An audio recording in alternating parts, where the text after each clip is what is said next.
Hey guys, tonight we are drifting back, way back to a time of ochre dust and blinding sun, to the fertile black banks of the river Nile. Picture yourself there for a moment. The air is thick with the scent of lotus blossoms and baking bread, the lowing of cattle, and the murmur of a language that has been silent for millennia. You're in ancient Egypt, a civilization so grand and so utterly strange that even its most ordinary details feel like a dream. Now, despite the serene picture, let's be honest, you probably wouldn't survive a week here. The water is questionable, the medicine involves a lot of magical spells, and the concept of air conditioning is about 3,000 years away. So, before you get comfortable, take a moment to like the video and subscribe, but only if you genuinely enjoy what I do here. As always, I'd love to see where and when you're tuning in from, so drop your city and local time in the comments below. Now dim the lights, maybe turn on a fan for that soft background hum, and let's ease into tonight's journey together. You can feel the sun on your shoulders, a familiar heavy warmth. It's not the oppressive heat of midday, but the gentler light of late afternoon, casting long, soft shadows from the mud brick walls of your village. You're walking along a dusty path, your bare feet finding comfort in the well-trodden earth. The sounds around you are the soundtrack of life. Children shouting in a game nearby, the rhythmic thud of a woman grinding grain, and the ever-present, almost silent whisper of the great river just beyond the fields. You adjust the linen shawl over your head, not out of modesty, but simply to keep the sun from your eyes. Here, in this moment, you are a person. It sounds ridiculously simple, doesn't it? Of course, you're a person. But that simple fact is the absolute bedrock of your existence here, and it is profoundly, astonishingly rare in the ancient world. In the legal sense, in the eyes of the scribes and the priests and the local magistrates, you are not defined by your husband, your father, or your brother. You are a RMT, an individual, a human being. The same word used for a man.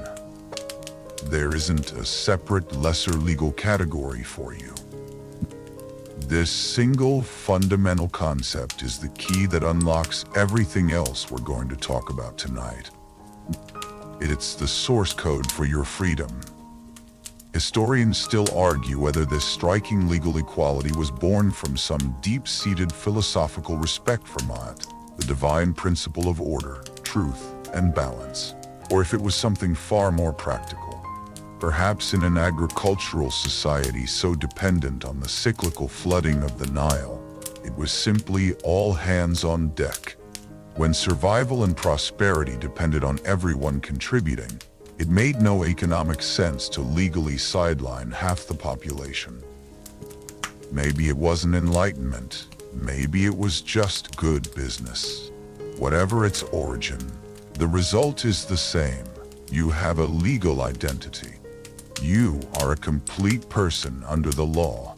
What? Think about what that means. Plus, you can walk to the market alone. You can speak to the vendor, a man who is not your relative, and haggle over the price of fish without a male guardian nervously clearing his throat beside you. You can stop and chat with a neighbor about her husband's latest foolishness, sharing a laugh and a handful of dates. There's no need to be escorted, no requirement to be veiled and silent. This isn't to say society had no expectations. It certainly did, but the oppressive legal framework that defined women as little more than property in other parts of the ancient world, like parts of Greece or Mesopotamia, is thankfully absent here. They'd probably find the Egyptian way of life scandalously lax, which, let's be fair, is a pretty solid endorsement.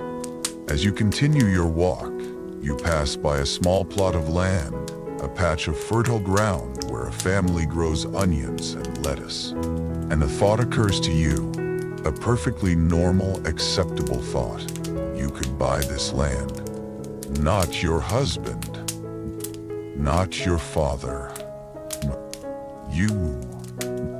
With the money you've saved from weaving that fine linen everyone admires, or from the surplus of the beer you brew, you could go to the local scribe, the one with the perpetually ink-stained fingers, and draw up a contract. Your name would be on it. You would be the owner.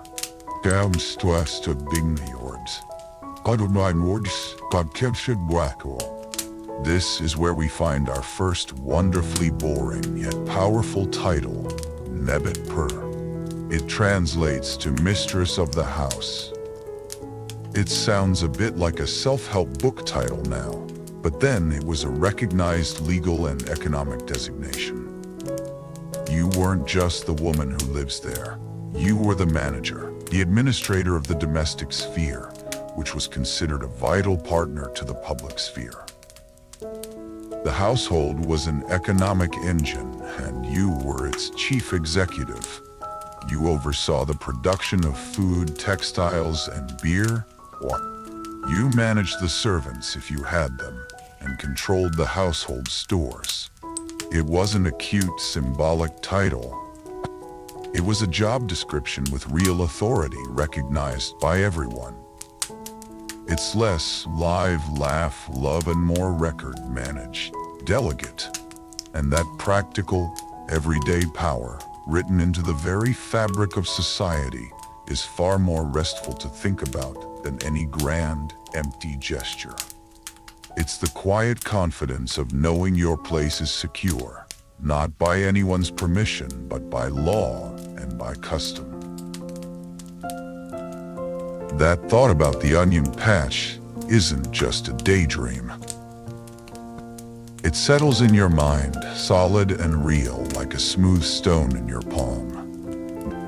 Because here, the idea of you owning land isn't a radical fantasy. It's just paperwork. Of course, it's a lot of paperwork. The process is nothing if not thorough. You would need to find the current owner and agree on a price, perhaps a few bolts of your finest linen, a healthy goat, and a sack of barley. Then you'd both go to the scribe. You'd sit in the shade of his doorway, the air smelling of papyrus and old ink, and you would state your case. There would be witnesses, at least 2 or 3 neighbors who would press their unique seals into the wet clay of a tablet or the margin of the papyrus, attesting that they saw the transaction happen fairly. The scribe, with a calm, practiced air, would draw up the deed. He'd write in his flowing, hieratic script, a kind of cursive for the busy professional, detailing the exact dimensions of the plot, its location relative to the neighbor's field and the small canal, and the price you paid. And on that document, he would write your name. Not wife of so-and-so, but your own name, standing alone, clear and legally binding. This land would be yours. It would be separate from any land your husband might own. You could farm it, rent it out, or if you had a sudden urge to invest in a new boat, you could sell it. It's like having your own bank account, except your assets are measured in onions and dirt, which feels infinitely more sensible. This right extends far beyond a humble vegetable patch. You, as a woman, can own just about anything a man can. That beautiful painted wooden chest in the corner of your home, a wedding gift from your father? It's legally yours. The delicate copper mirror you use each morning to apply your kohl eyeliner. If you bought it with your own resources, it's yours. The family cow, the 3 geese that cause a racket every morning, the heavy loom that takes up half the room, all can be held in your name. This includes the most somber and difficult category of ancient property, enslaved people. It was a grim reality of the time that people could be owned, and a woman had the same legal right as a man to own, manage, and sell servants or captives of war. It's a stark reminder that these were ancient people, not modern ones, but the legal parity remains undeniable. Your property was your own to manage as you saw fit. Of course, this is where the clean lines of the law get a little blurred by the messy realities of life. Egyptologists debate the extent to which social customs might have put a damper on these freedoms. While you could legally sell the family cow without your husband's permission, would it have been a good idea for your domestic tranquility? Probably not. Family, and especially a husband, would certainly have an opinion, and social harmony was highly valued. It's likely that most major transactions were discussed and decided upon as a household, in your role as the respected Nebet-per, the mistress of the house we talked about. But the crucial difference is that this was a matter of social grace, not legal necessity. The law was your safety net. If things went sour, if you were widowed or divorced, your ownership was not up for debate. No one could take your chest, your mirror, or your plot of land. The ultimate proof of this power lies in the final act of ownership, giving it all away. And we have the most incredible example of this from your very own neighborhood, or one just like it. A story from the village of the tomb builders, Deir el Medina, about a woman named Nonakte. Imagine her, late in her life, her children now grown with families of their own. She gathers them. She is not just a mother, she is a property owner, and she is making her will. Before the village elders, she dictates her final wishes to a scribe, and she doesn't hold back. She praises the children who have cared for her in her old age, who have given her food and comfort. To them, she happily bequeaths her property. But then she turns to the others, the ones who neglected her, who failed in their duties. And with the full force of the law behind her, she disinherits them. She states for the record that they will receive nothing from her share of the family property.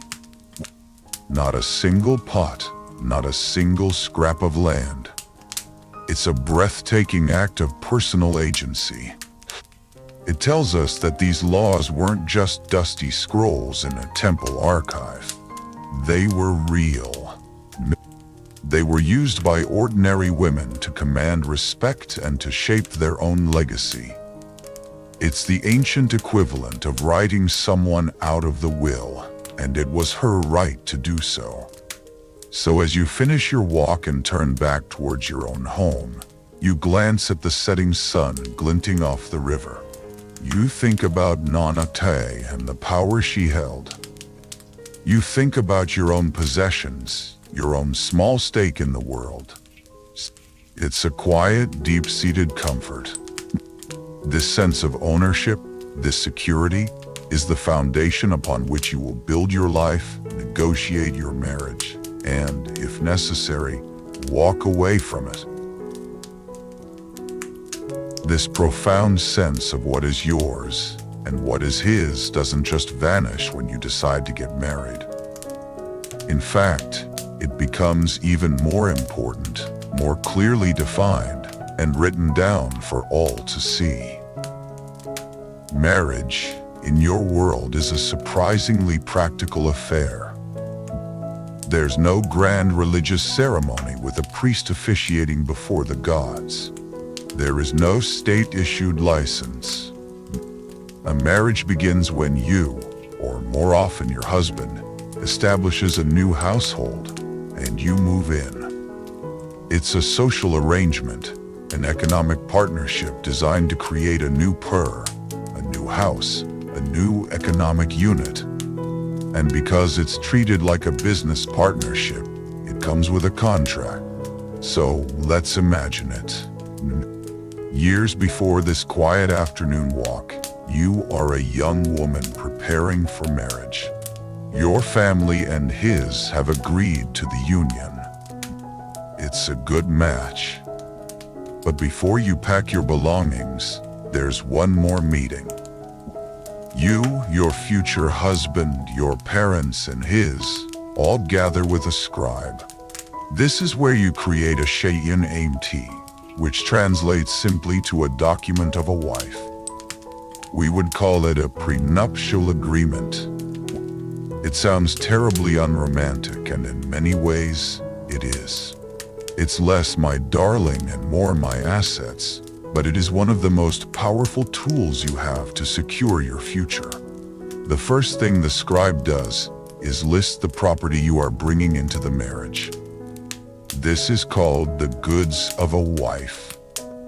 He carefully records every item: the fine wooden chest, the 5 linen dresses, the 2 copper mirrors, the small bag of silver pieces, even the family goat. This is not a dowry that gets absorbed into your husband's wealth. This property remains unequivocally, legally yours. The contract is the official record proving it. Should the marriage end for any reason, this list ensures there is no argument about what you brought with you, and therefore, what you will take with you when you leave. Next, the contract details the bridal gift. I short mile numun, a world bridal gift. This is a value of goods or silver that your husband-to-be gives directly to you. It's not a gift to your father for giving you away, an idea that would seem bizarrely offensive here. This gift is for you, and it becomes part of your personal property, added to the list of your own assets. It is a tangible demonstration of his ability to provide a foundational asset for your new shared life, but its ownership is yours alone. Then comes your husband's side of the bargain. The contract stipulates in painstakingly clear detail what he must provide for you throughout the marriage. This isn't a vague promise to love, honor, and cherish. It's a list of deliverables. A typical contract might oblige him to provide a certain amount of grain for food, a specified quantity of oil for cooking and cosmetics, and a set number of new linen garments each year. It's a legally binding grocery and clothing allowance, ensuring you are cared for. It's a bit like a chore wheel, but with much higher stakes and presumably less passive-aggressive sighing. This is where we find some wonderfully specific and quirky little clauses. Some contracts include the husband promising to pay his wife a regular allowance in silver, basically pin money for her to spend as she wishes. In one surviving Ptolemaic-era contract, the husband even makes a vow of respect, promising his wife, "I will not be able to say to you, 'Don't make me your master.'" He is legally acknowledging her authority and partnership within the home. Of course, there is ongoing discussion among scholars about how common these detailed written contracts truly were. Our best examples come from communities like the one at Deir el-Medina, where literacy was unusually high due to their work as artisans on the royal tombs. It's very possible that for the vast majority of the population, the illiterate farmers and herders living in small villages, these arrangements were oral agreements made before witnesses.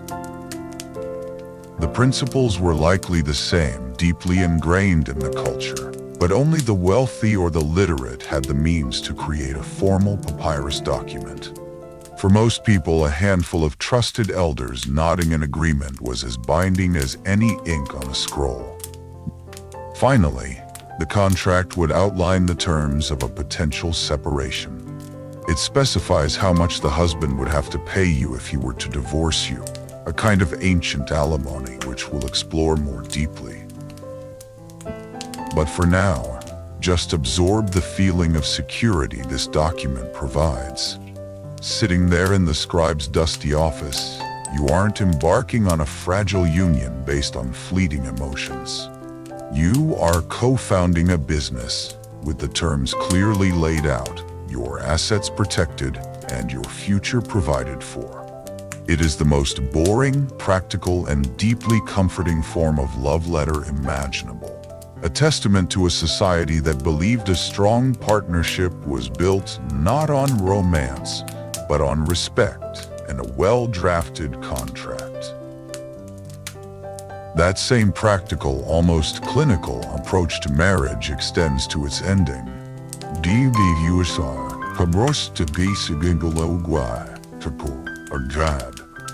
The contract that provides such a solid foundation for the union also, very thoughtfully, provides a clear and straightforward exit ramp.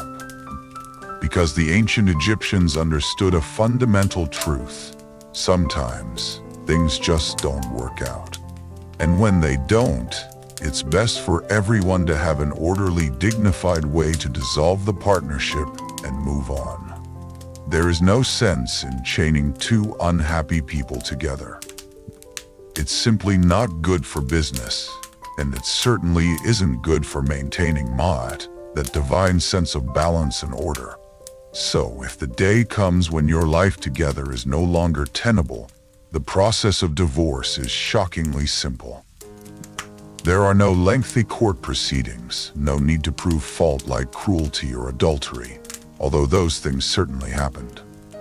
The entire legal act can be boiled down to a single public declaration. A husband could stand up before witnesses and say, "I have abandoned you as wife."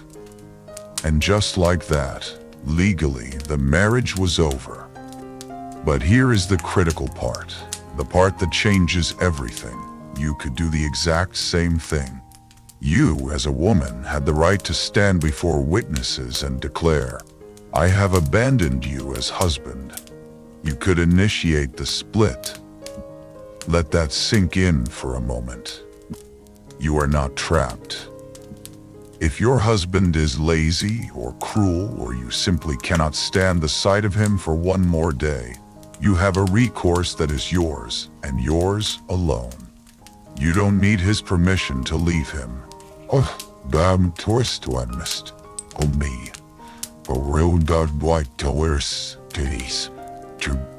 This right is your ultimate safety valve, a legal escape hatch that ensures the partnership remains a partnership of choice, not a cage.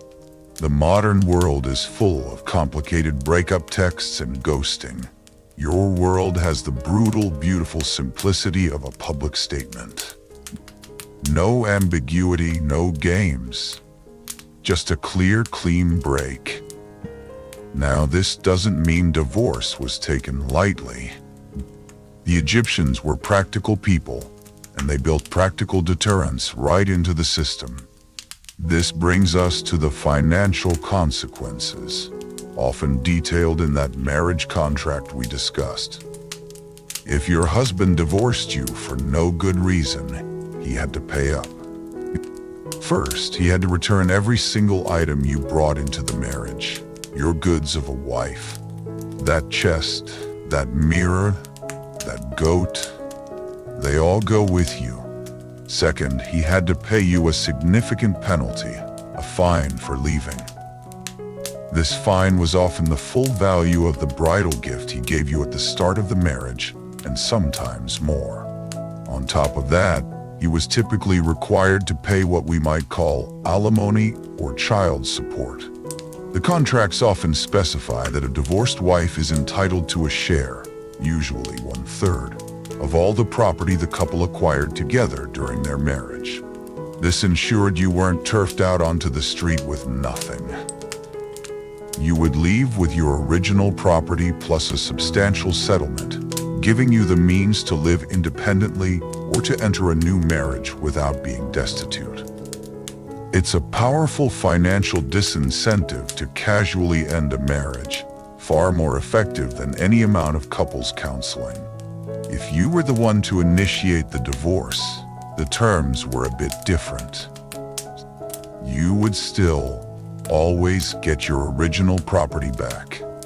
That was never in question. However, you might have to pay a similar fine for leaving to your husband, often forfeiting the bridal gift he gave you. The goal was to make either party think twice before ending a viable economic unit. .ius.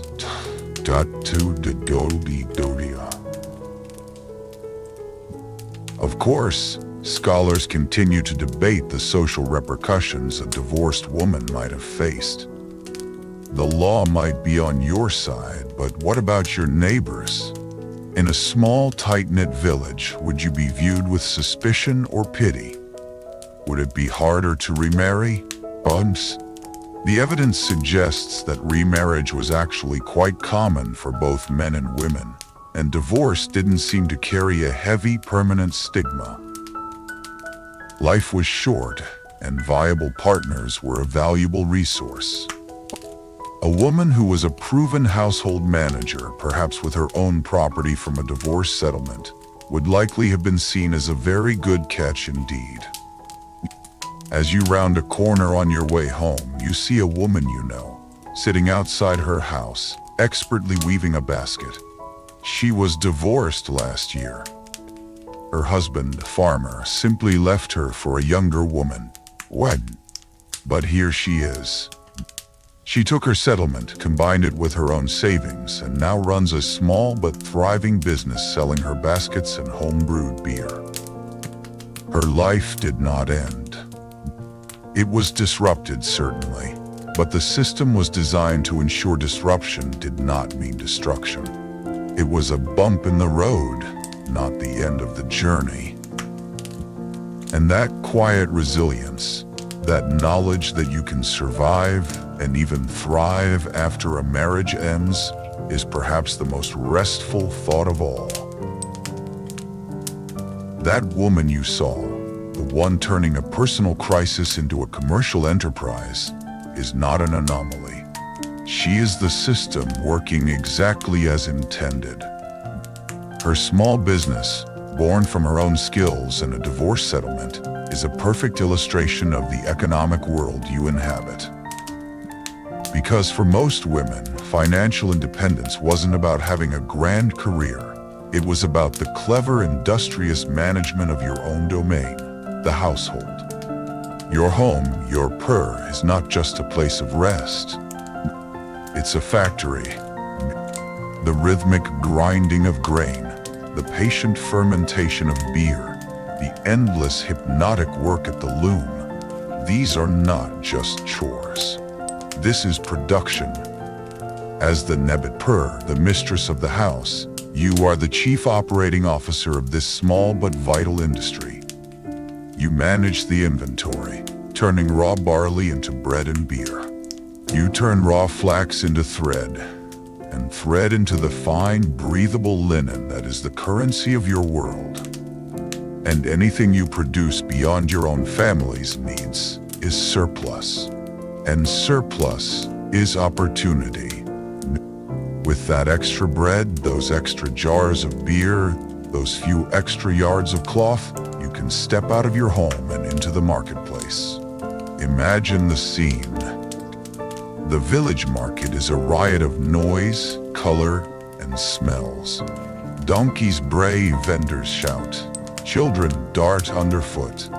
The air is thick with the scent of dried fish, fresh dates, pungent spices, and baking bread.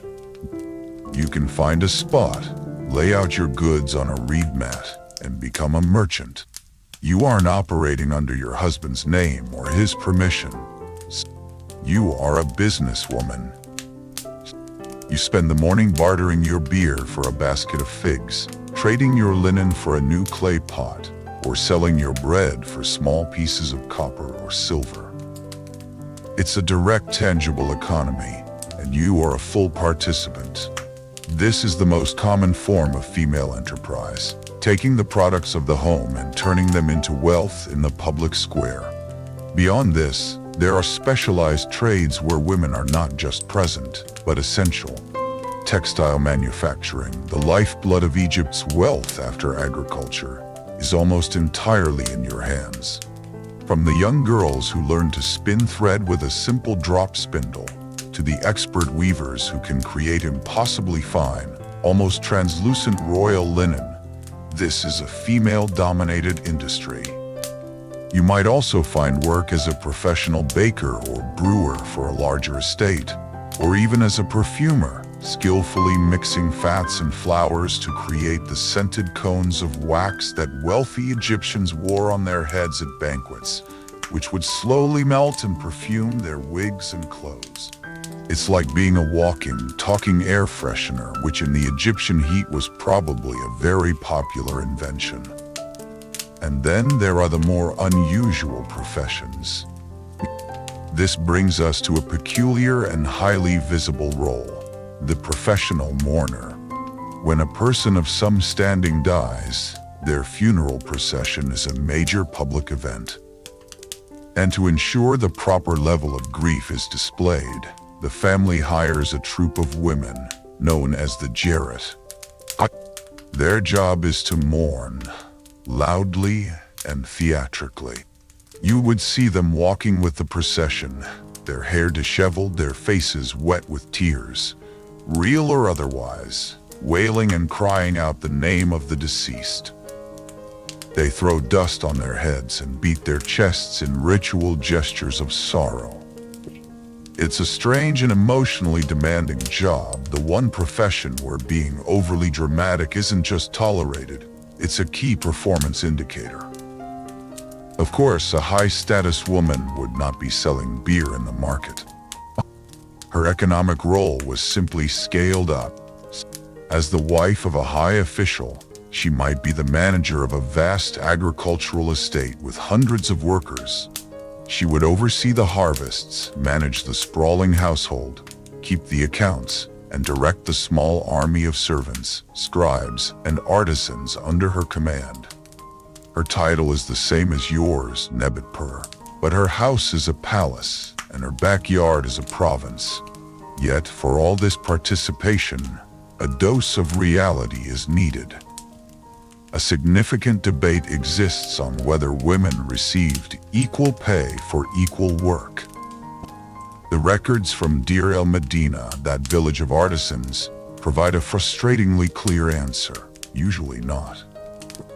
When the state handed out rations of grain and fish as payment for work on the royal tombs, the ration lists show female laborers often receiving about half to two-thirds of what their male counterparts got for similar tasks. Legal equality before the law, it seems, did not always translate to economic equality in the workplace. It's a familiar story, a problem you'd think would have been solved in the last 3,000 years, but apparently, it's a stubborn one. Still, the ability to earn your own income, to control your own surplus, gave you a degree of autonomy and security that was precious and all too rare in the ancient world. Beyond the marketplace and the workshop, there was another avenue for a woman to gain status, wealth, and influence, one that connected the mortal world to the divine. This was the world of the temple. Religion in Egypt wasn't just a matter of private belief, it was a massive state-sponsored industry. The great temples were not just houses of worship. They were sprawling economic powerhouses, owning vast tracts of land, employing thousands of people, and controlling a significant portion of the nation's wealth. And within this powerful institution, there was a respected place for you. For a woman of good standing, becoming a priestess was a viable and honorable career path. While the highest ranks of the priesthood for male gods were usually reserved for men, the cults of goddesses were often, quite logically, dominated by women. You could aspire to serve the great mother goddess Isis, or the joyful, benevolent Hathor, the lady of love, music, and dance. A position as a priestess, or Hemet Necher, servant of the god, was a real job. It came with a title, a salary paid in grain, oil, and linen from the temple estates, and immense social prestige. Your duties would be varied and rhythmic, tied to the daily cycle of the sun. You would be responsible for tending to the cult statue of the goddess in her sanctuary, treating her like a living being. You'd ritually awaken her in the morning, purify her with water, clothe her in fine linen, and present her with offerings of food and drink. This wasn't just a symbolic act.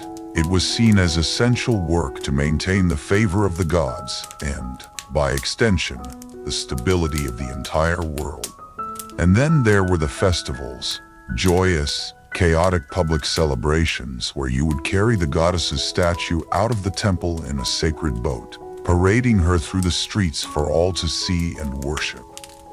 It was a life of ritual, reverence, and responsibility. Within this religious world, one of the most common and respected titles for an elite woman was Shemayet, which means chantress or singer. Especially in the powerful cult of the chief state god, Amun-Ra of Thebes, these women were indispensable. This wasn't just a choir for entertainment. The music these women created, their voices lifted in ancient hymns, accompanied by the gentle metallic shaking of the sistrum, a sacred rattle, was considered a divine force. It was believed to soothe the gods, to appease their anger, and to create a bubble of harmony in which sacred rituals could be effective. Think of it as a form of sonic purification. The pressure was immense. Hitting a wrong note wouldn't just get you a stern look from the choir master, it could theoretically throw a wrench in the gears of the cosmos. No pressure. And at the very top of this pyramid of female religious power was a unique and incredibly influential position. The Hemet Necher on Amun, the god's wife of Amun. This role, usually held by a king's daughter or wife, made a woman the divine consort to the most powerful god in the land. She was his mythological partner on earth. But this was far more than an honorary title. The god's wife was a powerhouse. There is still much scholarly discussion surrounding the exact political power wielded by the god's wife of Amun. Was she a purely religious figure, a symbol of royal piety? Or was she, in fact, one of the most powerful political players in the country? The evidence strongly suggests the latter. The Temple of Amun in Thebes was staggeringly wealthy, controlling a vast economic empire of its own. And the god's wife administered a huge portion of it. She had her own estate, her own staff of officials and scribes, and she controlled a budget that would make a modern CEO weep with envy. She could sign contracts, lease land, and oversee massive agricultural and industrial projects. While the pharaoh ruled the country from the north, the god's wife often acted as his de facto ruler in the south, wielding immense economic and therefore political clout. She was a CEO, a spiritual leader, and a princess, all rolled into one. As you walk through your village, you pass a small local shrine to Hathor. You can hear the faint, rhythmic jingle of a sistrum from within, and the sound of a woman's voice, clear and steady, singing a hymn of praise. You know that for an ordinary woman like yourself, the title of God's wife is an impossible dream. It's a role for queens. But the role of chantress, of a priestess at this very shrine, that is an achievable aspiration. It's a path of dignity, a way to earn your own keep while serving your community and your gods. It's a reminder that a woman's power wasn't just confined to the home or the market, but could reach all the way to the heavens themselves. If the god's wife of Amun was the chief executive of southern Egypt, a veritable queen in her own right, What happens when a woman with that much power decides the top job itself needs filling? What happens when a woman decides to become king? The very idea is a paradox. The ideology of Egyptian kingship is profoundly, almost aggressively masculine. The pharaoh is the living Horus, a male god. He is the strong bull, the warrior who protects Egypt from its enemies. The entire system, every title, every crown, every scepter, is designed for a man. For a woman to take the throne was not just unusual. It was a constitutional crisis that threatened the very fabric of cosmic order, of Ma'at. And yet, it happened. The ultimate glass ceiling in the ancient world was smashed by a woman named Hatshepsut. Ghetto 4, Bia. Her story is one of the most remarkable tales of ambition, power, and marketing in all of history. She began her career on a conventional path for a royal woman. She was the daughter of one great pharaoh, Thutmose I, and the wife of another, her own half-brother Thutmose II. Crucially, she also held the powerful title we just discussed, the god's wife of Amun. This gave her immense prestige, wealth, and a direct connection to the state's most powerful god. When her husband died, the throne passed to his son, a mere toddler also named Thutmose. This young boy, Thutmose III, was not Hatshepsut's son, but the child of a lesser wife. As the senior royal woman and the young king's aunt and stepmother, Hatshepsut was named his regent. This was normal. Her job was to rule for him, to manage the country until he was old enough to take his rightful place. And for about 7 years, she did just that. But then, she made her move. In a stunning and audacious display of ambition, she declared herself not a regent, but a co-ruler. And soon after, she wasn't just a co-ruler. She was the senior king. She became pharaoh. This created a fascinating branding problem. How do you portray a female king when the language and imagery of kingship is exclusively male? Hatshepsut's solution was ingenious. She didn't try to change the symbols of power to fit her. She changed her own image to fit the symbols. In the statues and temple reliefs she commissioned, she is depicted with the full, traditional iconography of a male pharaoh. She is shown with broad masculine shoulders, a toned physique, and wearing the traditional royal kilt. And most strikingly, she wears the false beard. This was a ceremonial strap-on beard that all kings wore as a symbol of their divine authority. It's perhaps the most extreme case in history of dressing for the job you want. She wasn't denying her gender. Official inscriptions often still used feminine pronouns. She was simply adopting the required uniform for the eternal, unchanging office of pharaoh. Her reign was a remarkable success. It was a time of peace, stability, and immense prosperity. She was a prolific builder, commissioning hundreds of projects and leaving behind some of Egypt's most beautiful and elegant monuments, most notably her magnificent terraced mortuary temple at Deir el-Bahri. She re-established trade routes that had been disrupted, launching a famous and wildly successful expedition to the distant land of Punt, bringing back shiploads of incense, ebony, gold, and exotic animals. By every available metric, she was an excellent king. But her story has a strange and controversial final chapter.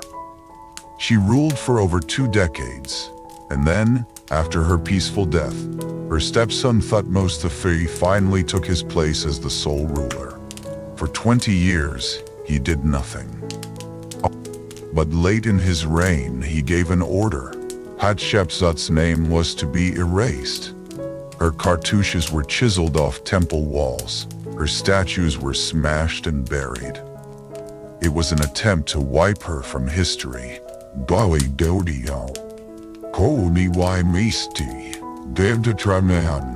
was an attempt to wipe her from history. Egyptologists have long debated the reasons for this. Was it a petty act of revenge from a man who had to wait in the wings for 20 years while his stepmother ruled? Or was it a colder, more calculated political decision? Perhaps Thutmose III and his conservative advisors felt that the unnatural precedent of a female pharaoh was a dangerous disruption to Maat. By erasing her, they weren't just attacking Hatshepsut. They were trying to edit history, to restore the timeline so that the reign passed directly from her father to her husband, to Thutmose III, smoothing over the uncomfortable anomaly of a woman who was king. It was the ancient Egyptian equivalent of being unfriended and having all your photos untagged, but on a national, monumental scale. Even so, they failed.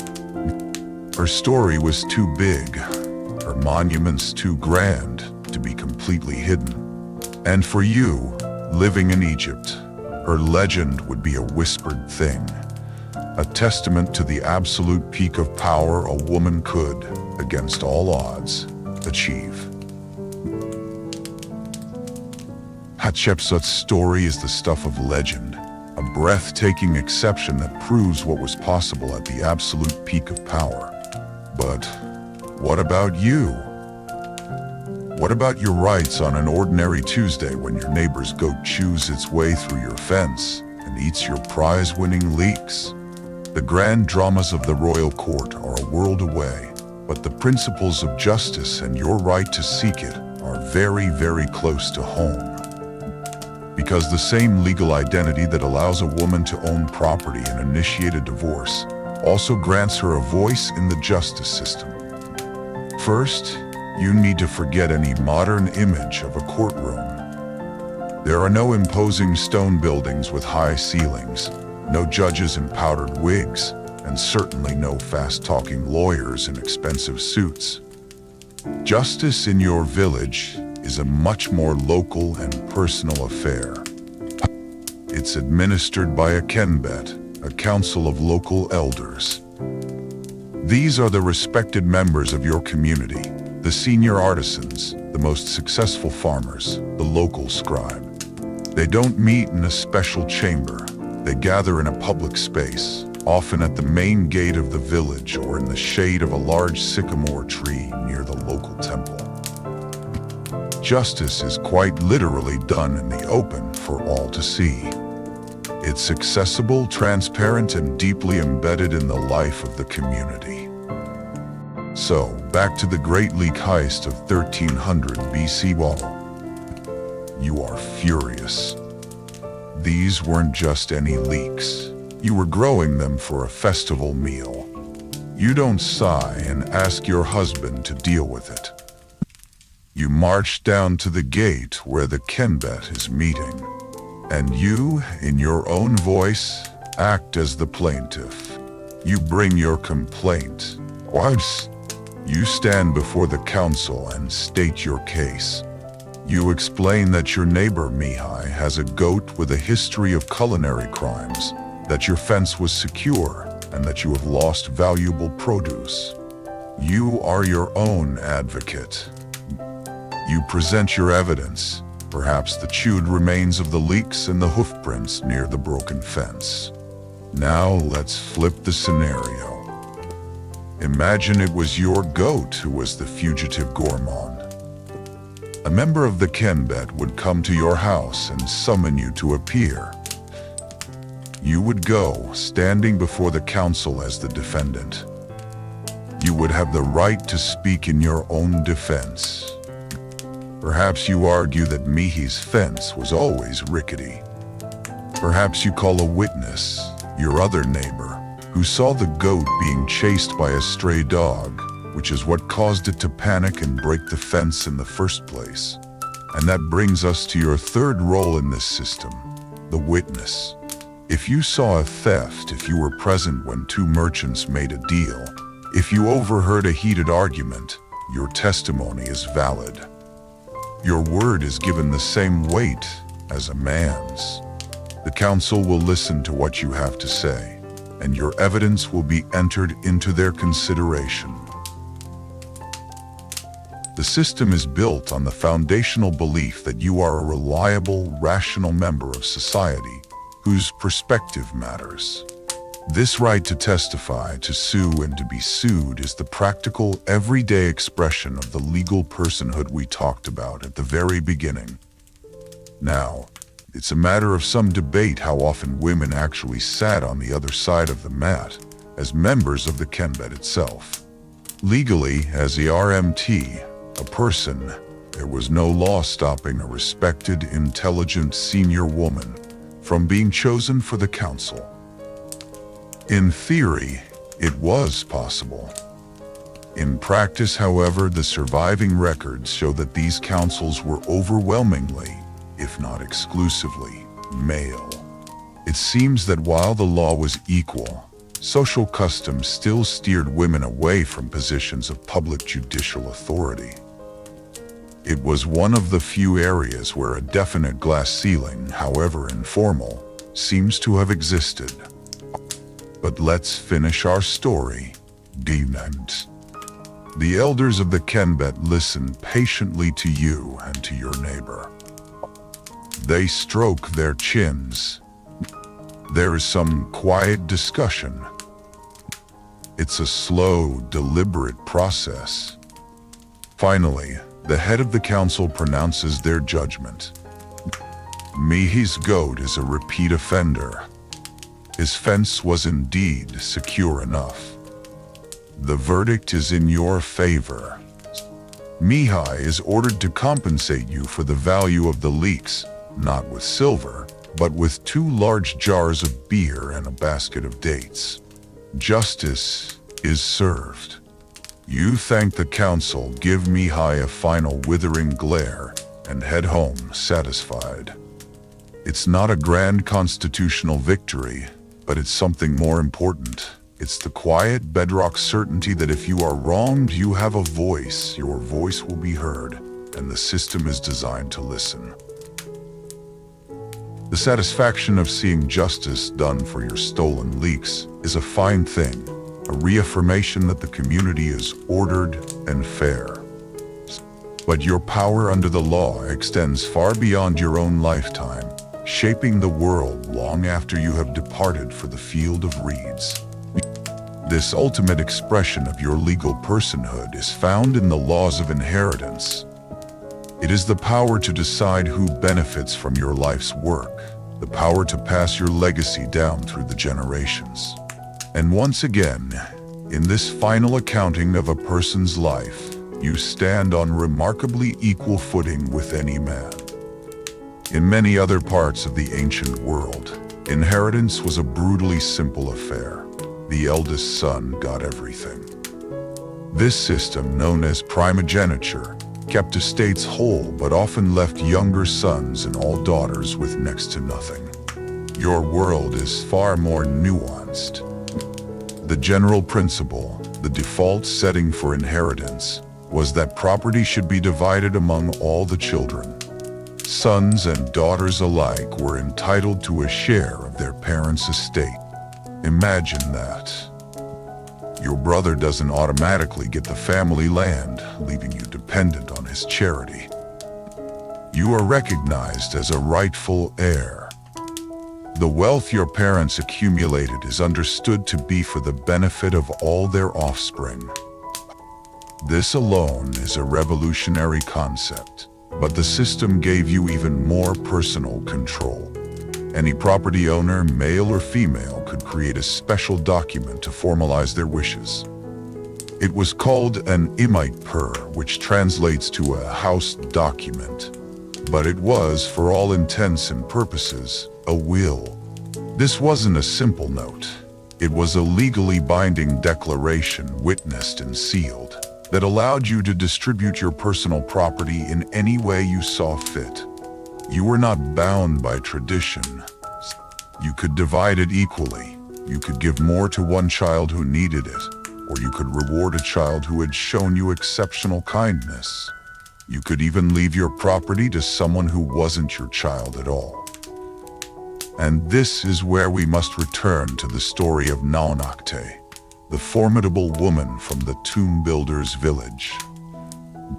Her famous will is the most powerful example we have of this principle in action. Remember, she gathered the elders and dictated her wishes. She didn't just divide her things equally among her 8 children. She used her imit as a tool of maternal justice. She carefully listed the 4 children who had supported her, who had put their hand in hers in her old age. To them, she gave a share of her property. Then she named the other 4, the ones who had neglected her, and with the full authority of the law, she cut them out completely. It's a stunningly personal and decisive act. It tells us that a mother's gratitude and disappointment could have very real, very tangible financial consequences. The kids who forgot to visit probably regretted it for the rest of their lives. Now, while an imit gave you this absolute control, what happened if you died without making one? Here, scholars debate the typical division of property. Was the default a perfectly equal split among all children? Or did tradition sometimes give sons a larger portion? Some evidence suggests a common custom was to divide the estate into shares, with sons receiving a double share compared to daughters. So, if there were 1 son and 1 daughter, the son might get 2/3 and the daughter 1/3. This wasn't a hard and fast law, and it's debated how widespread it was, but it's another reminder that social custom didn't always line up perfectly with the spirit of legal equality. Even so, inheriting 1/3 of an estate was infinitely better than inheriting nothing at all. Let's shift your perspective for a moment. You are not just a future bequeather, you are also an heir. Think back to your own youth. When your parents passed on, you received your share. Perhaps it was a portion of the family home, a few animals, a set of tools, or a small piece of farmland. This inheritance became the foundation of your own wealth. It was the core of the goods of a wife that you brought into your marriage, the property listed on your contract that would always remain yours. You see how the cycle works? The property passed down from your mother becomes the property you control, which you will one day pass down to your own daughter. It is a quiet, powerful, and continuous chain of female ownership, stretching across the generations. As the afternoon sun begins to dip lower, casting a golden glow over the fields, you think about this. You think about your own legacy. The things you own, your loom, your jewelry, the small savings you've set aside. It's not the wealth of a queen, but it's yours. And you have the profound, quiet power to decide its future. You can ensure your most diligent child is rewarded. You can leave a special gift to a beloved grandchild. It is the power to project your will, your judgment, and your affection into the future, a final, enduring act of a legally recognized and respected life. The power to control your legacy is a profound, abstract thing, a comfort for the distant future. But the society you live in affords you another kind of control, one that is far more immediate, personal, and tangible. It's a power you exercise every single morning, a ritual of self-creation that takes place in the quiet of your own home. It is the power to control your own image, to decide how you present yourself to the world. In Egypt, your appearance is not a matter of simple vanity. It is a statement of health, status, and even magical protection. Let's imagine the morning. The sun is not yet high in the sky, but the day's work has begun. You find a moment for yourself. You sit on a low stool before a small wooden chest, the kind you inherited from your mother. From it, you take your most personal possessions, a small round mirror of polished copper that gives off a warm, hazy reflection, a palette of gray wax stone, smooth and cool to the touch, with a circular depression worn into it from generations of use, a small reed applicator, and jars of powdered minerals. This is your cosmetic set, and the ritual you are about to perform is as much about spiritual defense as it is about beauty. The first and most important step is the eyes. You take a pinch of black powder, a mineral called galena, and mix it with a little fat or oil on your palette to create a thick paste. This is kohl, the iconic eyeliner of Egypt.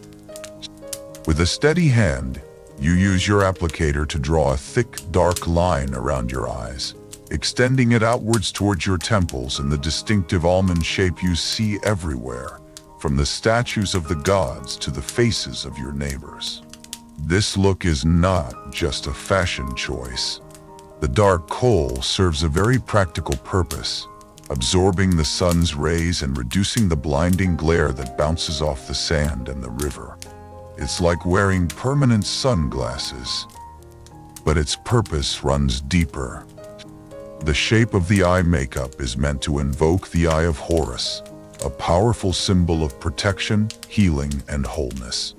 By outlining your eyes in this way, you are placing yourself under the god's divine protection, warding off the so-called evil eye, and safeguarding yourself against sickness. And here we stumble upon a fascinating mystery. Archaeologists and chemists debate the exact composition and potential medicinal properties of this makeup. The lead in the galena is, of course, toxic in high doses. But recent studies have found that some kohl recipes contain specially synthesized lead compounds that, in very small amounts, would have stimulated the production of nitric oxide in the skin around the eyes. This, in turn, boosts the body's immune response, helping to fight off the rampant bacterial eye infections that were a constant threat in the dusty, fly-ridden environment. Was this a deliberate act of ancient chemical engineering? Did Egyptian doctors know they were creating a preventative medicine? Or was it just a lucky side effect? We may never know. Wastun Koishamel, we sit teddy kora, horse, prosting lining. We may never know. Your eyes now protected, you might add a touch of color. Green eyeshadow made from powdered malachite would be brushed onto your eyelids. A bit of red ochre ground into a paste could be applied to your cheeks as a blush and to your lips as a stain. This wasn't just for the wealthy.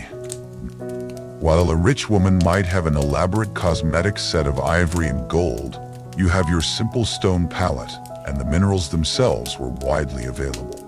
Looking your best and therefore feeling protected was for everyone. And then there is the hair, or rather, the wig. For hygiene, most people, yourself included, keep their natural hair very short or even shave their heads completely. It's the simplest way to deal with the heat and the constant threat of lice. Your hairstyle, your public presentation is therefore all about the wig. You might have a simple one of braided human hair for daily chores and a more elaborate one for festivals. These could be incredibly complex, woven with beads, rings, and ribbons, falling in intricate patterns around your shoulders. It was a realm of immense personal expression and a clear indicator of your social standing. Imagine you are preparing for a banquet. You've put on your finest, thinnest linen dress. You've chosen your best wig. Your makeup is perfect. There is one final peculiar touch, or go peculiar touch. A servant places a cone of scented fat on the very top of your head. This strange accessory, a perfumed unguent, is designed to melt slowly over the course of the long, warm evening. As it liquefies, it releases a beautiful floral or spicy scent, while the moisturizing oils run down over your wig and your shoulders, giving them a fashionable, glistening sheen. It's a high-maintenance, low-gravity situation, but it was the height of festive fashion. It is the final touch in an elaborate ritual of self-presentation, a ritual that you control from start to finish.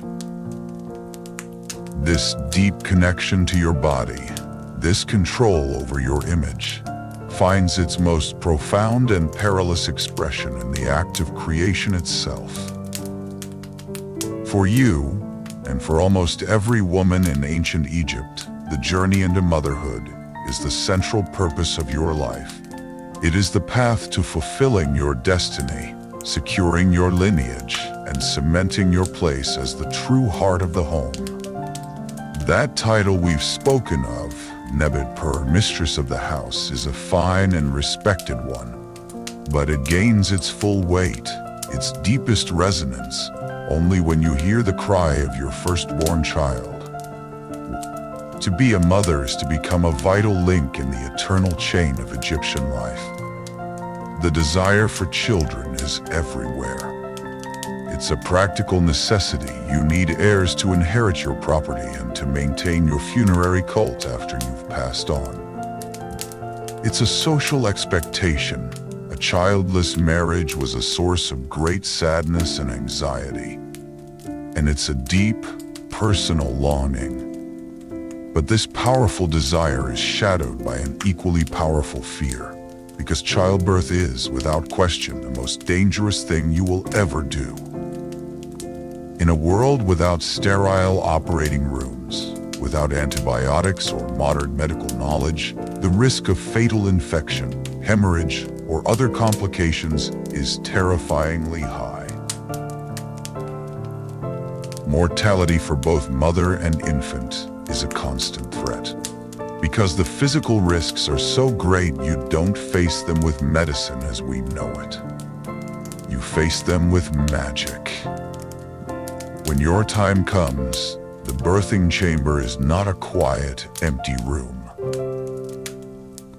It becomes a fortress of divine protection, a space bristling with magical energy designed to shield you and your child from the malevolent forces that prey on life at its most vulnerable moment. Your female relatives and a trusted midwife gather around you, but your most important attendants are the gods themselves. You would be surrounded by images and amulets of two deities in particular. First, the formidable Tauret. She is a magnificent and bizarre-looking goddess, with the head and body of a pregnant hippopotamus, the paws of a lion, and the back of a crocodile. She looks fierce, and she is, but all her ferocity is directed outwards, a divine bodyguard protecting the mother and child in her care. She is perhaps the most beloved and trusted of all the household gods. Alongside her is the god Bes. He is a comical, grimacing dwarf, often depicted naked, sticking out his tongue and brandishing knives. His purpose is to frighten away evil spirits with his grotesque appearance and loud noises. He is the divine bouncer at the door of the birthing room, ensuring nothing malevolent can get in. When the moment of birth arrives, you would not be lying down. You would deliver in a squatting position, a posture that uses gravity to its advantage. To support you, you would be resting on a pair of beautifully decorated birthing bricks. These were actual bricks, made of clay, often painted with protective symbols and images of the mother and child, or of the goddess Hathor. The newborn's first contact with the world would be this magical, sacred object, ensuring a safe passage from the womb into the light.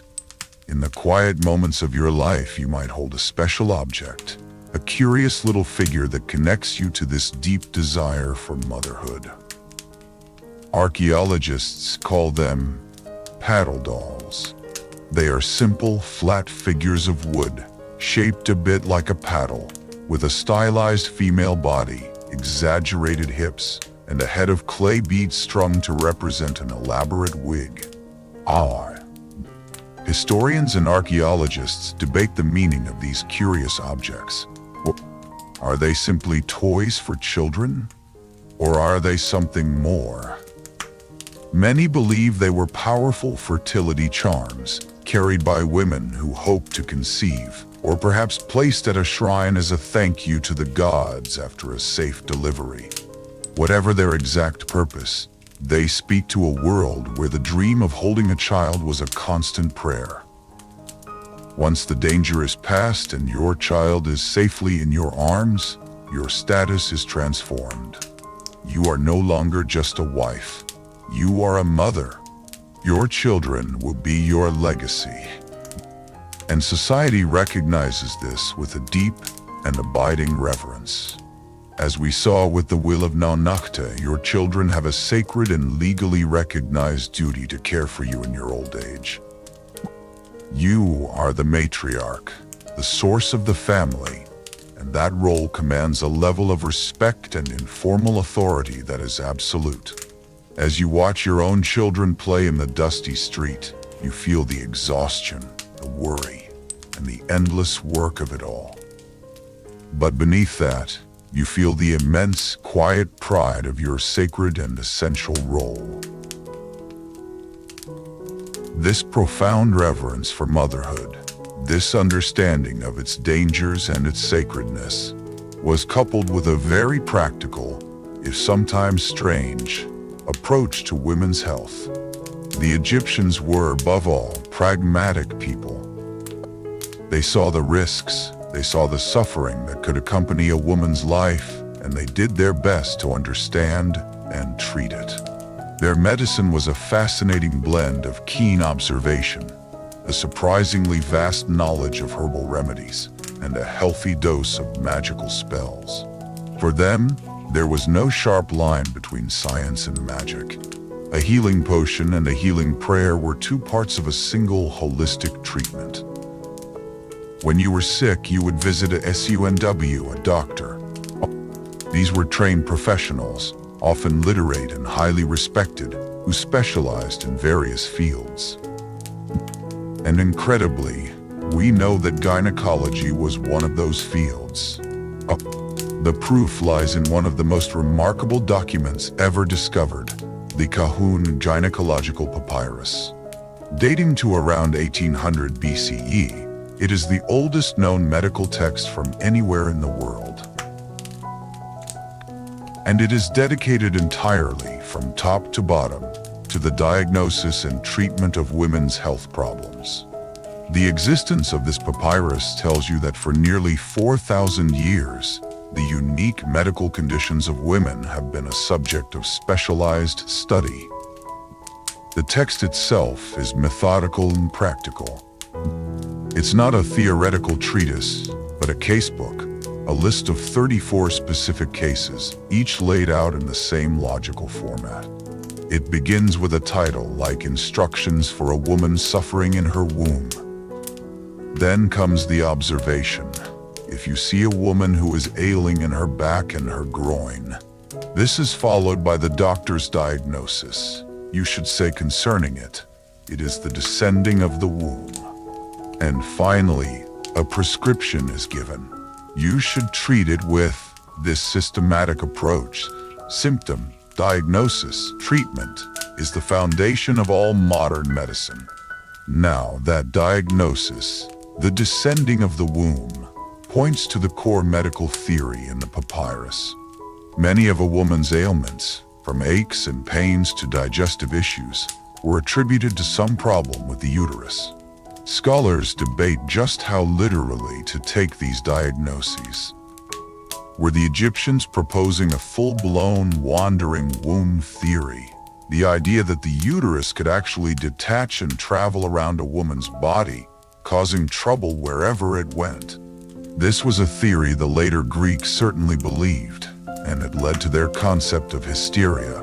Or were the Egyptian doctors using the womb in a more metaphorical sense, as a sort of catch-all source for complaints they couldn't otherwise explain? It's hard to say, but for the SUNW, many of your problems started in the same place. The treatments prescribed are a truly wild collection of pharmacology and ritual. If your womb needed to be lured back to its proper position, you might be treated with fumigation. The doctor would burn pleasant-smelling incense below you to coax the womb downwards. At the same time, they might have you ingest or smell something foul to drive it away from your upper body. It's an oddly symmetrical logic. Other treatments involved massage or applying poultices made from a dizzying array of ingredients. Honey, which we now know has antiseptic properties, dates, herbs, and even things like goose fat. And this brings us to one of the most famous and peculiar procedures, the ancient Egyptian pregnancy test. The Kahun papyrus doesn't mention it, but later texts do. If you suspected you were pregnant, you would be instructed to urinate into 2 different bags, one filled with barley and one with emmer wheat. You would then wait. If the barley sprouted first, it was taken as a sign that you were carrying a boy. If the emmer sprouted, it was a girl. If neither sprouted, you were not pregnant. It sounds like pure superstition, but in a bizarre twist, modern science has shown there's a kernel of truth to it. The high levels of estrogen in a pregnant woman's urine can, in fact, stimulate seed germination.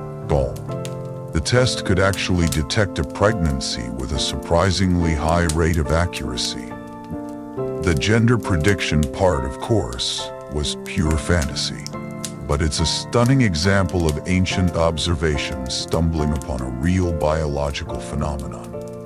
So, if you felt a persistent ache or a strange sickness, you had a place to go. The SWNW would listen, observe, and consult his papyrus scrolls. His diagnosis might sound odd to our ears, and his prescription of a sweet beer potion combined with a spell might seem unscientific. But it was a system. It was a comfort. Big deal me. Get muffins, ignomen, juwas, isorigano, sortero. It was a society acknowledging that your body was complex and deserving of specialized care, a belief that your health was a matter of serious scholarly attention. That doctor, the SUNW, sitting with his scrolls of papyrus, his knowledge passed down through generations of written words, his ability to read places him in a tiny elite fraction of the population. The symbols he scans so easily are, to most people, a profound mystery, which raises a quiet but important question that underpins everything we've discussed. What about you? As you navigate your world of contracts, property, and law, could you actually read the documents that defined your life? The simple and overwhelming answer is no, do-yo. For all the legal and social freedoms you enjoy, the world of the written word is largely closed to you. Literacy in ancient Egypt was incredibly rare. Historians estimate that perhaps only 1 to 5% of the entire population could read and write with any real fluency. The reason is simple. Writing was not a tool for mass communication or personal enrichment. It was a highly specialized professional skill. The hieroglyphic script, with its hundreds of intricate signs, and its faster cursive cousin, hieratic, took years of grueling study to master. This education was not open to everyone, It was the domain of the scribe. To be a scribe was to have a guaranteed job, a path to power, wealth, and influence. Scribes were the engine of the state. They recorded the harvest yields, calculated the taxes, kept the inventories of the temples, and drafted the legal documents that held the entire society together. Be a scribe was the best career advice a father could give his son, promising a life free from the back-breaking labor of the fields. And it was, almost exclusively, a job for a son. The formal education system, the scribe schools, were for boys. A girl's education was centered on the complex and vital skills of running a household, the purr, not on mastering the reed pen and the palette. So, for you, an ordinary woman, the written word is something you interact with through a mediator. When you need that marriage contract drawn up, or that will recorded, or that complaint about the neighbor's goat lodged, you go to the scribe. You dictate your words, and he, with his mysterious craft, gives them permanent form. When you receive a letter from a husband away on a trading mission, you take it to the scribe, and he reads it to you. You exist in a world full of writing, but your access to it is almost entirely auditory. You trust the scribe to be your eyes, to translate the silent marks back into the living voice. However, the story is not quite that simple. While women were not trained as professional scribes, we have clear and delightful proof that some women, outside of the royal family, could indeed read and write. The most compelling evidence comes from the letters they left behind. In the village of the tomb builders, Deir el-Medina, where literacy was higher than usual, we have found personal correspondence that opens a stunning window into their world. We have letters from wives to their absent husbands, full of news from the village, updates on the children, and not-so-subtle complaints about money being tight. We have notes from mothers to sons. These are not grand literature.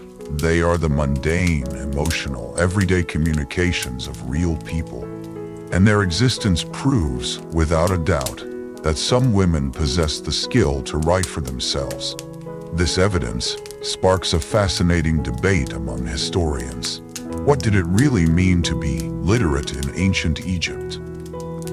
It likely wasn't a simple yes or no question. There were almost certainly levels of literacy.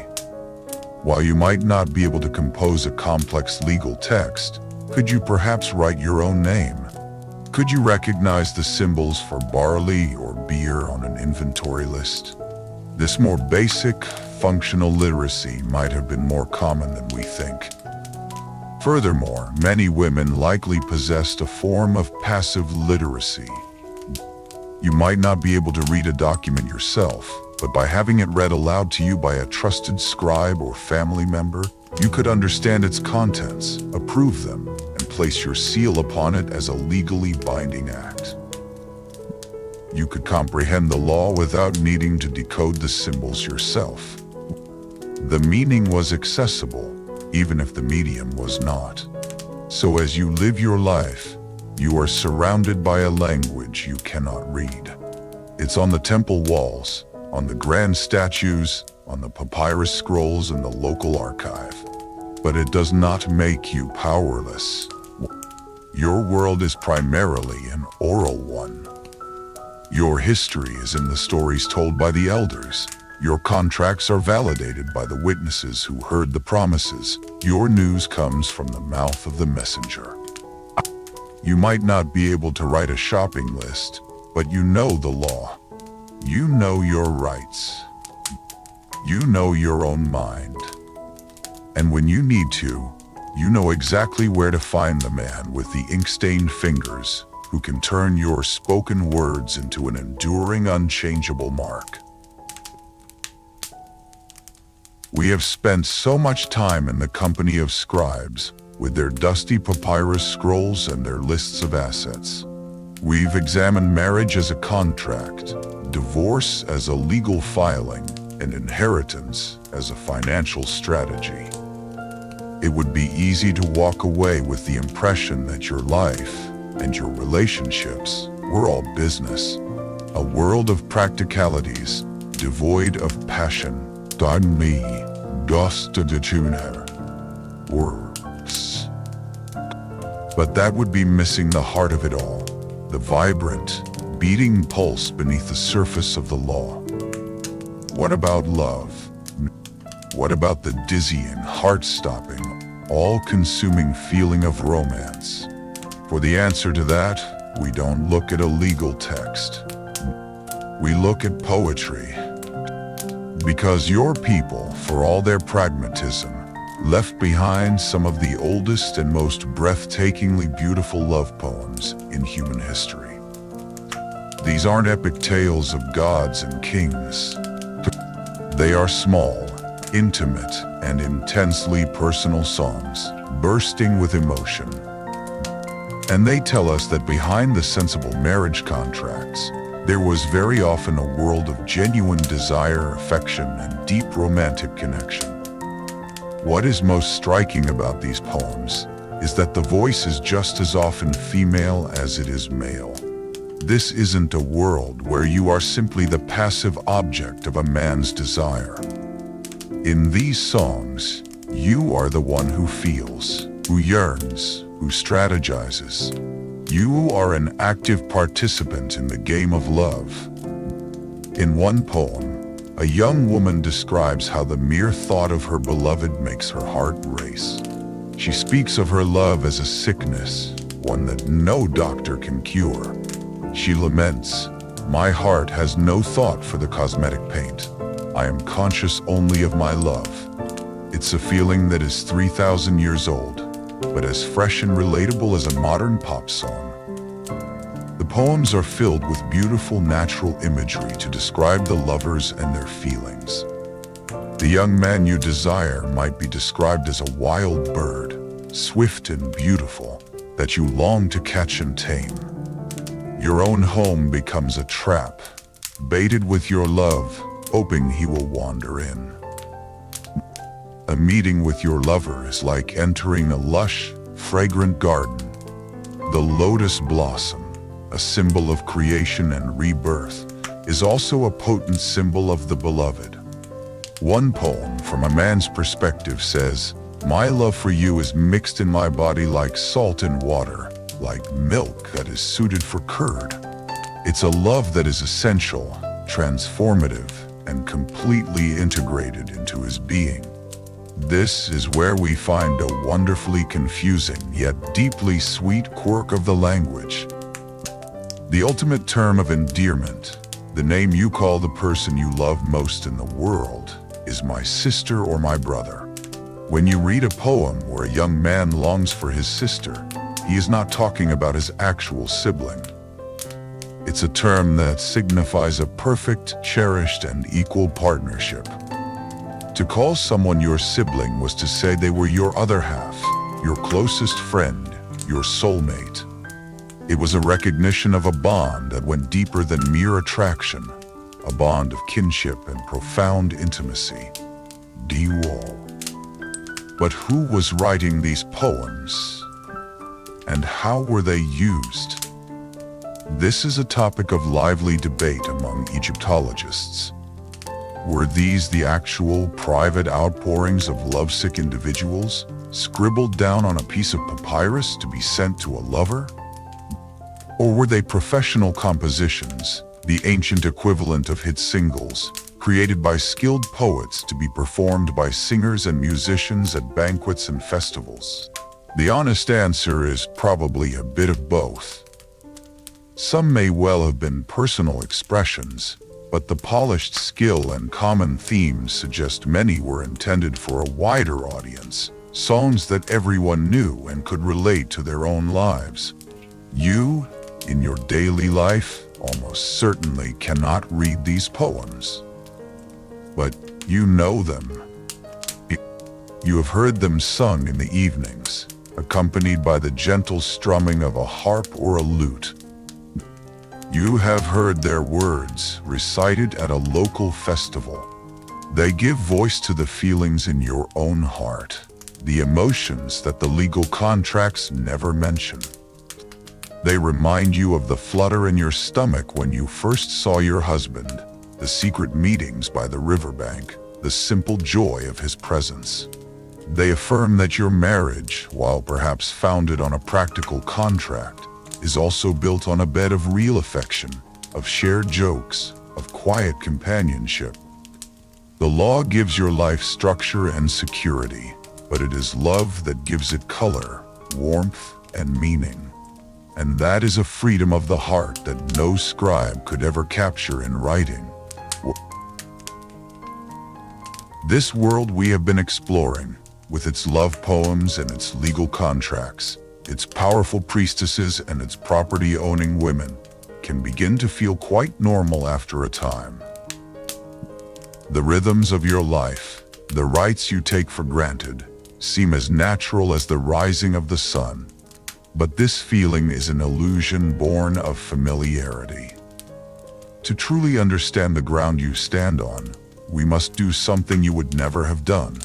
We must look beyond the deserts, across the great green sea, to the other great civilizations of your time.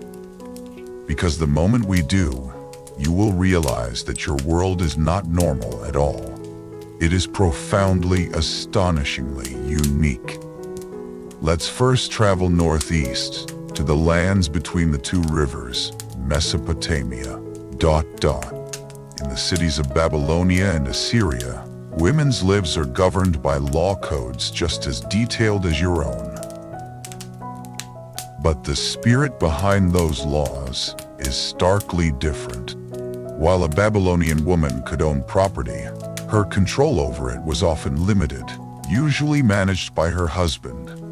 Her ability to enter into contracts by herself was severely restricted. Divorce was a grimly one-sided affair. A husband could dismiss his wife with relative ease, while a woman seeking to leave her husband had to prove extreme cause, and might face harsh punishment, even death, if she failed to make her case. And then there is the matter of public appearance. In Assyria, you would find a custom that is completely alien to you, the veil. Middle Assyrian law codes are painstakingly specific about it. A respectable married woman was legally required to cover her head when she went out in public. It was a signifier, a public marker that she was the property of one man. The law was equally clear about who was forbidden from wearing a veil: prostitutes and enslaved women. The veil was not a choice. It was a legally enforced label of status and ownership. The simple act of you walking to the market, your face open to the sun, your hair or wig visible to all, would be a shocking, even scandalous, sight there. Now let's travel north across the sea, to the world of the Greeks, specifically to the celebrated city of Athens. Here, the contrast becomes even more severe. An Athenian woman, for her entire life, was considered a legal minor. She was never independent. She was always under the control of a male guardian, a Kyrios. First, it was her father. When she married, that control was transferred to her husband. If her husband died, it passed to her son or her closest male relative. She could not own any significant amount of property, especially not land. She could not make a contract. She could not sue someone in court. Her Kyrios had to do all of it for her. And her public life was even more constrained. The ideal for a respectable Athenian wife was to be invisible. Her world was the gynaeceum, the women's quarters at the back of the house. It was her duty to be unseen and unheard by anyone outside her immediate family. The simple, everyday freedoms you enjoy would be unthinkable for her. The idea of you running a small business in the marketplace, of you stopping to chat with a male vendor, of you marching down to the local council to complain about a neighbor, it would all sound like a wild fantasy, the description of a world turned completely upside down. It makes a dispute over a neighbor's goat seem like a delightful day out. Why? Why was your world so different? Historians have long debated the reasons for Egypt's unique path, and there is no single, easy answer. Perhaps it was geography. For much of its history, Egypt was protected by its deserts and seas, allowing it to develop its own distinct culture without the constant threat of invasion from the fiercely patriarchal warrior societies that surrounded it. Perhaps it was religion. While other cultures had powerful goddesses, none seemed to place them on such an equal footing as Egypt did.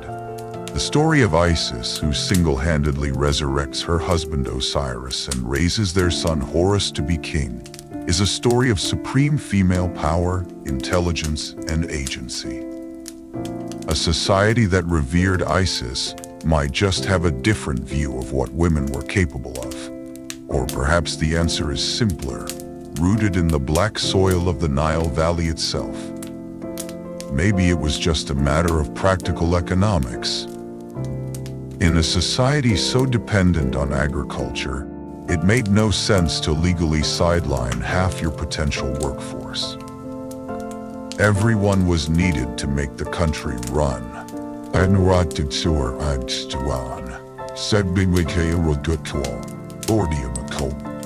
Whatever the reason, as you turn the final corner on your walk home, this knowledge settles upon you. The simple act of being here, alone, walking through your village in the fading light, is an act of radical freedom. Your life is not without its hardships, its sorrows, and its endless toil. But it is your own.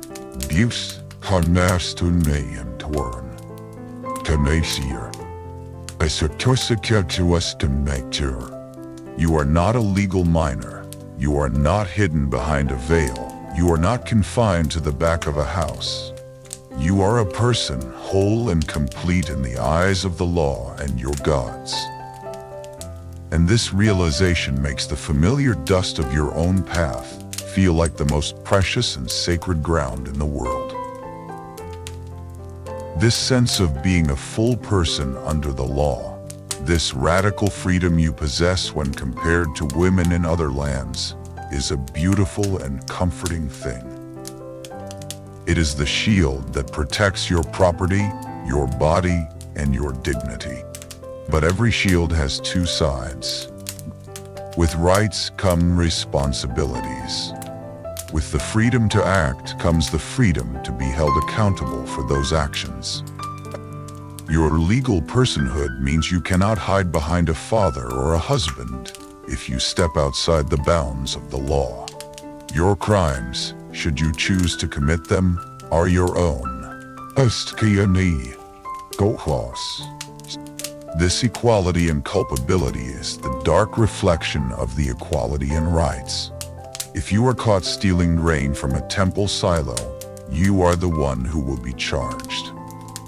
The court will not summon your husband to answer for you. The principle is simple.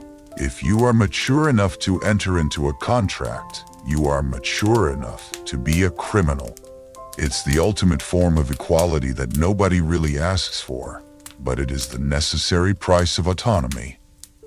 The records show that women were accused of, and punished for, a wide range of offenses, from the petty to the profound.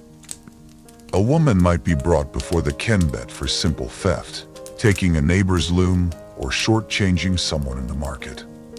But women were also implicated in much more serious, organized crime. The most serious crime of all in Egypt, short of treason against the pharaoh, was tomb robbery. To break into the eternal home of the deceased and desecrate the body to steal the funerary goods was a sacrilege of the highest order. And the detailed confessions from tomb robbers, often extracted under duress, show that these were frequently family businesses.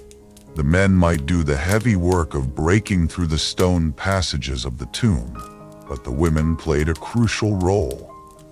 Back at home, it was often the wives and mothers who would take the stolen gold jewelry, the amulets, and the gilded ornaments, and melt them down over the household fire.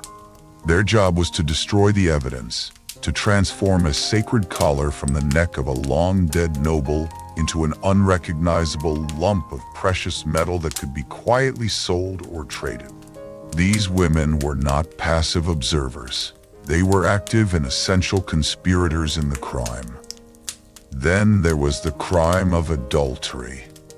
In a society so focused on clear lines of inheritance, a wife's infidelity was seen as a grave threat to the stability of the household and the entire social order. It was considered a crime not just against the husband, but against the community. The punishments could be severe. This brings us to the punishments themselves, a sobering reminder of the harshness of ancient justice. For minor theft, the sentence was often restitution, forcing you to pay back double or triple the value of what you stole. For more serious crimes, corporal punishment was common for both men and women. This could involve a beating known as the bastinado, administered to the soles of the feet. For the most serious offenses, like tomb robbery, the penalties were extreme: forced labor for life in the brutal desert quarries, or even death. However, a significant debate exists among Egyptologists regarding how often the most terrifying punishments were actually carried out. The official law codes mention things that make our skin crawl. A convicted adulteress, for instance, could have her nose cut off, a permanent public mark of her shame. A tomb robber could be sentenced to death by being impaled on a sharpened stake. But were these standard sentences, or were they the ancient equivalent of a worst-case scenario threat, written down to scare people into obedience? The archaeological and textual evidence is sparse. It's possible that in many cases, judges opted for lesser punishments, heavy fines, beatings, or public shaming, rather than the gruesome executions described in the legal texts. The law was a fearsome deterrent, but its application may have been more nuanced. And just as you could be a criminal, you could also be the victim of a crime and expect justice. If someone assaulted you, you could bring the case before the court yourself. Your testimony would be heard, and your attacker would be punished. Your legal standing was your shield in this regard, offering you protection under the law that was, at least in theory, equal to any man's. As you walk through your village, now cloaked in the deep shadows of twilight, you are aware of these invisible boundaries. You know the rules. The law is not just a tool you can use, but a force you must respect. It defines not only your freedoms, but your limits. This knowledge isn't frightening. It's part of the world's order, the foundation of Ma'at. It is the understanding that every person, yourself included, is a thread in the great tapestry of society, and you are responsible for keeping that thread strong and true. This world of balanced order, of rights and responsibilities, feels solid. It feels like it has always been this way, and will be this way forever. The rhythms of the Nile, the authority of the law, the reverence for the gods, they all seem as permanent and enduring as the great stone pyramids themselves. But no kingdom, no matter how great, is eternal. No way of life is immune to the corrosive tides of time and conquest. And the unique world of freedoms you inhabit is, sadly, living on borrowed time. It is entering a long, slow, and irreversible twilight. The change doesn't happen overnight. It is a gradual erosion, the slow chipping away at the foundations of your society by outside forces. For centuries, Egypt has been a proud and independent power. But new, aggressive empires are rising around you. First, the Persians, and then more profoundly the Greeks, led by the brilliant and world-changing conqueror, Alexander the Great. When he takes Egypt, he ushers in a new dynasty of Greek rulers, the Ptolemies, and they bring their own culture, their own language, and their own laws with them. Suddenly, your country is a place of two peoples. In new cities like Alexandria, a strange and unequal system takes root. A Greek woman living there is subject to Greek law. I'm subject to Greek law. She is a legal minor, unable to own property or act in court without her male guardian, her Kyrios. She lives a life of seclusion, largely confined to her home. But then there is you. As a native Egyptian, you are for a time still governed by your own ancestral laws. You can walk past her house, on your way to the market where you run your own stall, holding the deed to a property you bought in your own name. Two women in the same city, living under two completely different legal realities. It is a world of bewildering contradictions, a society where your rights depend entirely on your ethnic identity. This confusing, dual system cannot last. The cultures begin to blend, and the power dynamic is clear. The Greek way is the way of the rulers. Gradually, their more restrictive ideas about women begin to seep into the Egyptian consciousness, influencing the courts and the administration. But the final decisive blow comes later. After the dramatic death of the last Ptolemaic queen, Cleopatra VII, your land becomes a province of an even greater power, Rome. The Romans are masters of law and administration, and they have little patience for local customs that contradict their own. They bring with them the powerful legal concept of the paterfamilias, the idea that the male head of the household holds absolute authority over everyone within it. Under their systematic rule, the old Egyptian ways are steadily overwritten. Your right to independently own and sell land becomes complicated, now requiring the consent of a husband or guardian. Initiating a divorce becomes much harder. Your voice in court, once equal to any man's, is now given less weight. The old world is fading. Historians debate the pace and completeness of this decline. Was it a rapid change imposed from the top down, or a slow cultural shift that took centuries? It's likely that in the countryside, in small villages far from the reach of Roman tax collectors and magistrates, the old traditions held on for a long time. There, people still made oral agreements before elders, and the memory of a woman's right to her own property lingered. And we can only speculate how you and your countrywomen reacted. Did you adapt, finding clever ways to work within the new system? Did you resist, bringing cases to court to insist on your traditional rights? The records are largely silent on this quiet domestic struggle. What we do know is that the tide was unstoppable. The world was changing. The unique conditions that allowed your society to flourish, its relative isolation, its economic structure, its religious worldview, were all gone. You are now part of a larger, interconnected, and almost universally patriarchal world.